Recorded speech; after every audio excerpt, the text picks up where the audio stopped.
Hello Capricorn, thank you for joining me for your weekly forecast for week commencing the 15th of October for the Sun or the Ascendant. Last week's new moon was in your sector of success and ambition and goals.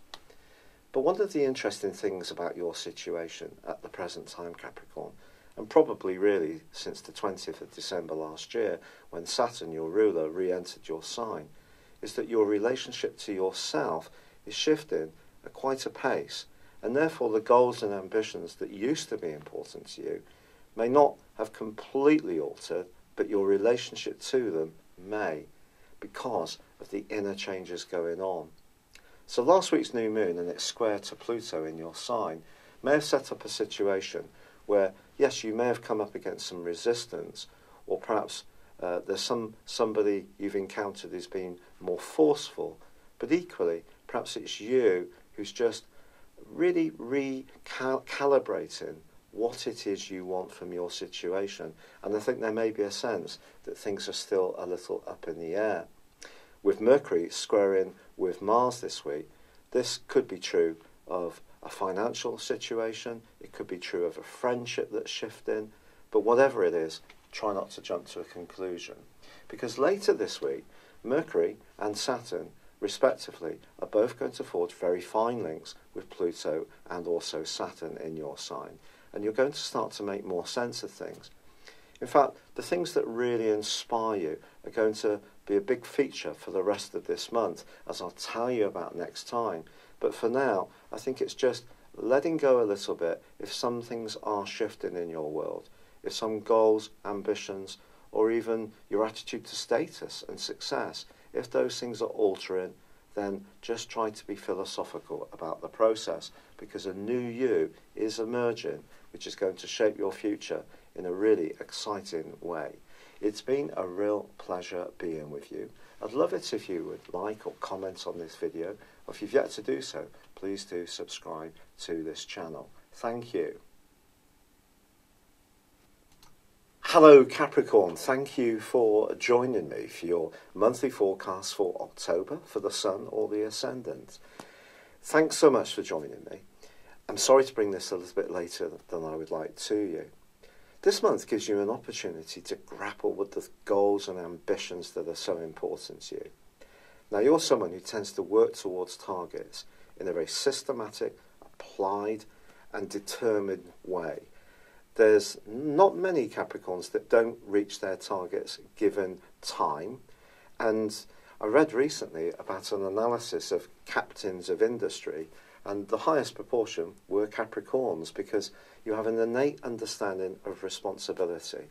You can take on the pressures that other people perhaps may talk about wanting, but don't necessarily apply themselves to in the way that you can. So, as this month begins, the Sun and also Mercury, the planet of communication and of commerce, are beautifully positioned for you to really make progress, to demonstrate to people how talented you are, how capable you are, how you can raise your profile, whether it's within business, within your own enterprise, or within your own community. It just depends on what your goals and ambitions are, of course. Not everybody wants to be a big tycoon. Some of us are happier with more modest achievements, but whatever goals are important to you, they come under the astral spotlight. But on the 2nd of this month, there is a quarter moon in your opposite sign of Cancer. And strangely enough, however diplomatic and much you consider the implications of whatever you do, when you interact with anyone influential, they may not necessarily get the right end of your stick in the following week. I think the main thing is, yes, consider what people expect of you, but at the same time, be true to yourself. Now, of course, Venus goes into a retrograde this month on the 5th, Venus being in your sector of friendships. Now, Venus is, of course, also the planet of relating. So if you're in a close emotional or romantic tie, the things you share in common are going to be something that you're going to think very carefully about for the rest of this month. But equally, if you're in a relationship that you can't see a future in, because the 11th house is very much about the future and planning, then this may give you a lot of food for thought. You won't necessarily do anything dramatic straight away. Maybe you will. That depends on you. The stars aren't telling you what to do. They're just giving you a platform to make your own decisions. But Venus retrograde also influences money. So if you are connected to anyone else around a financial scheme, then this too could be something that you give careful thought to through to the end of October. But on the 9th of this month, there is a platform for you to really supercharge those efforts when it comes to your goals and ambitions, because a new moon occurs. But this is a very complex new moon because it squares up with Pluto, the planet of power and transformation in your sign.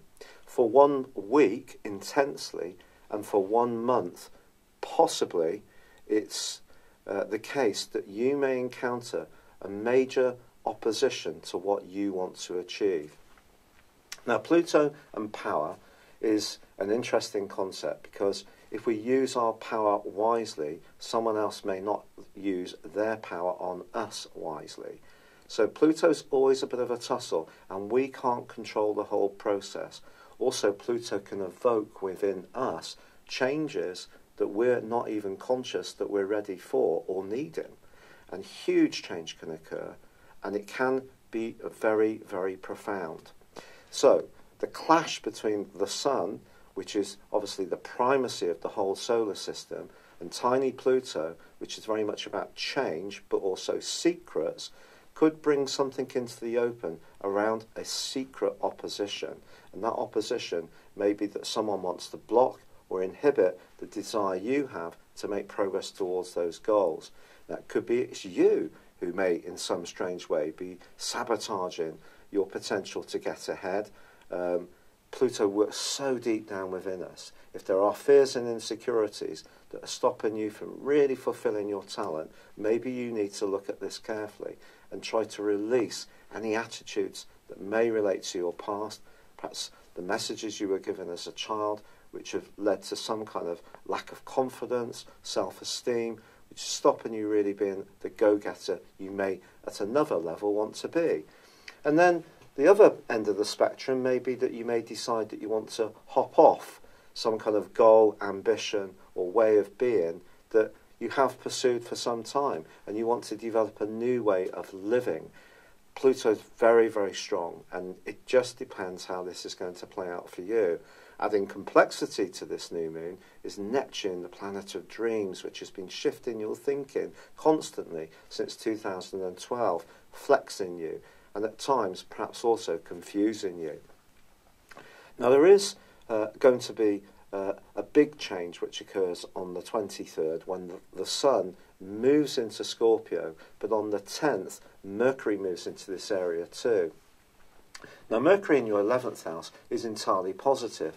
It enables you to network, to build alliances, and if you do want to make important strides towards goals, you're not going to do it through naked ambition, because some way or another someone could feel threatened by that. So the more you can try to build a spirit of cooperation, especially with Venus in retrograde, the better it is. But I think if you don't see the point of a long-term plan, even if it has been a major goal for some while or even some years, then perhaps it is the time to start rethinking.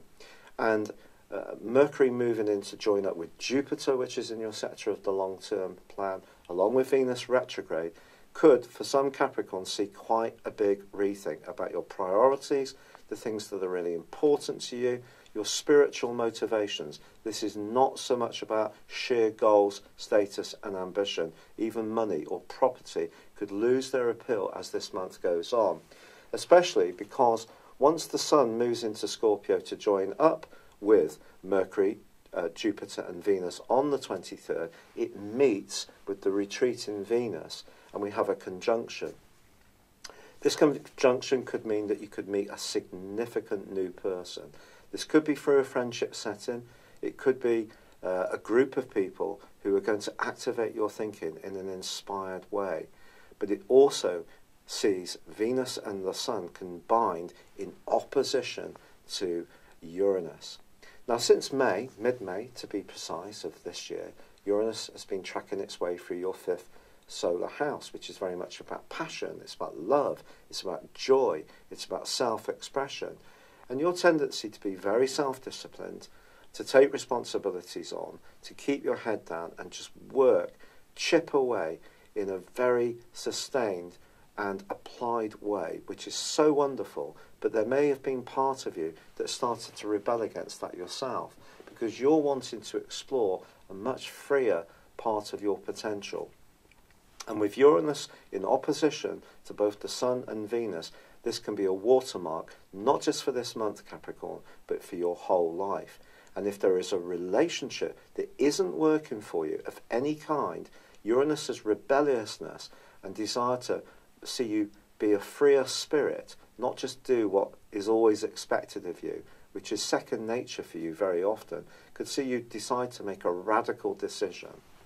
Now, what's going to make this whole thing more complex even still is that the North Node, the point of destiny, the dragon's head, which is like a mini Jupiterian influence, which has been in your sector of shared resources, business and finance since May the 10th, 2017, is in opposition, of course, to the polar axis opposition of the South Node, which is how you receive things. It's much more karmic.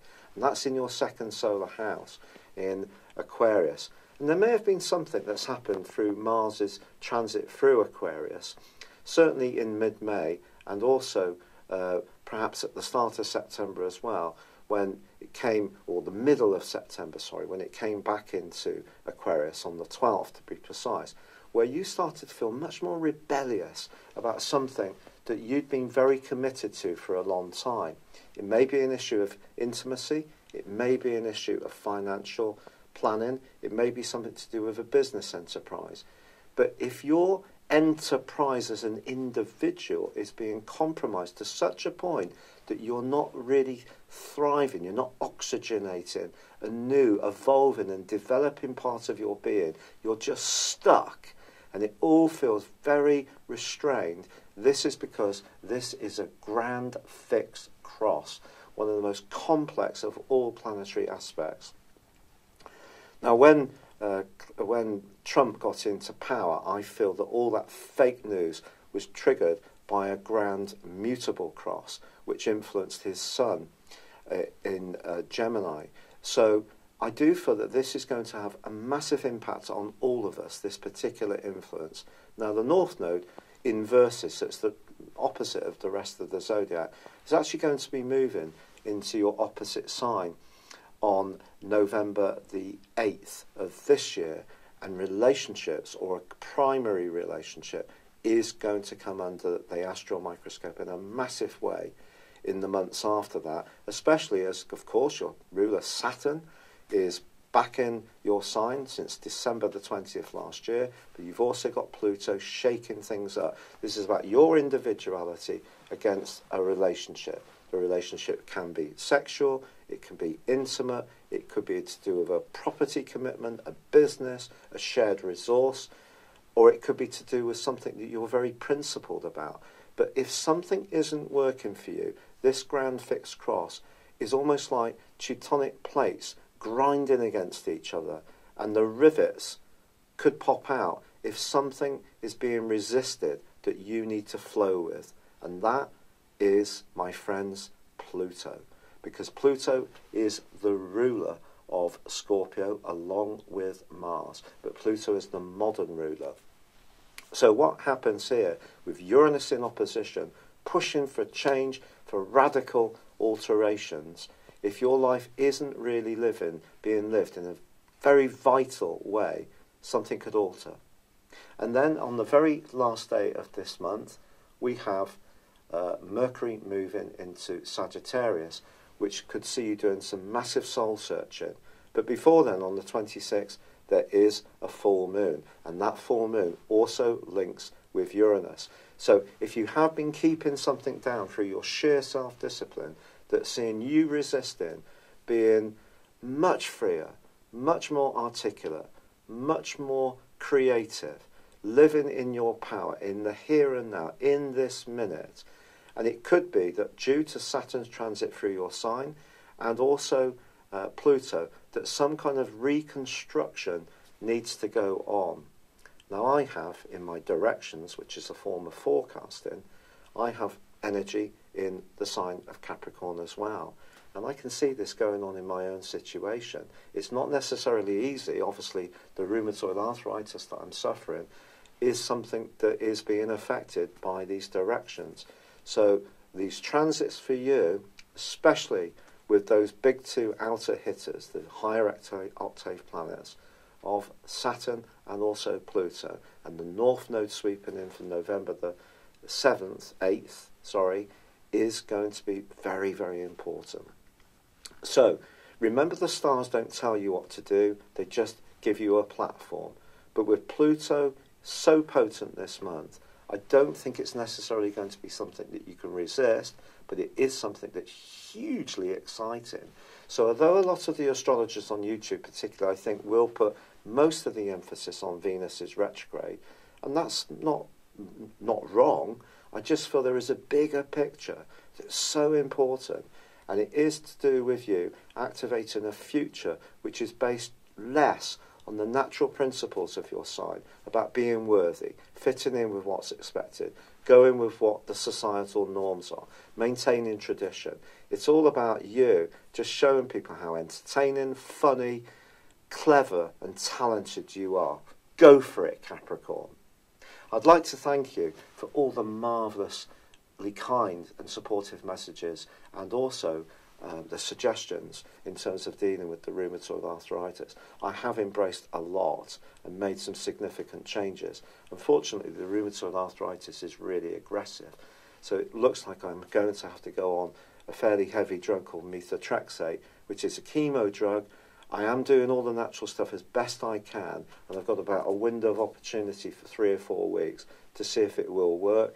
But at the moment, the inflammation still isn't coming down, using CBD oil, using turmeric, heated in soups and tea, using ashwagandha, using serapeptase. It isn't cracking it at the moment, but I'm very grateful for all those suggestions. One that I didn't even think about is to turn off Wi-Fi on the mobile phone. That isn't supposed to be very good for us, but a great suggestion. So thank you so much. I wish you well. I'd love it if you would like or comment on this video, or if you've yet to do so, please do subscribe to my channel. Thank you.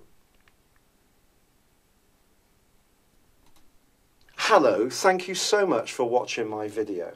I'd love you to join me at my Horoscope Ace app.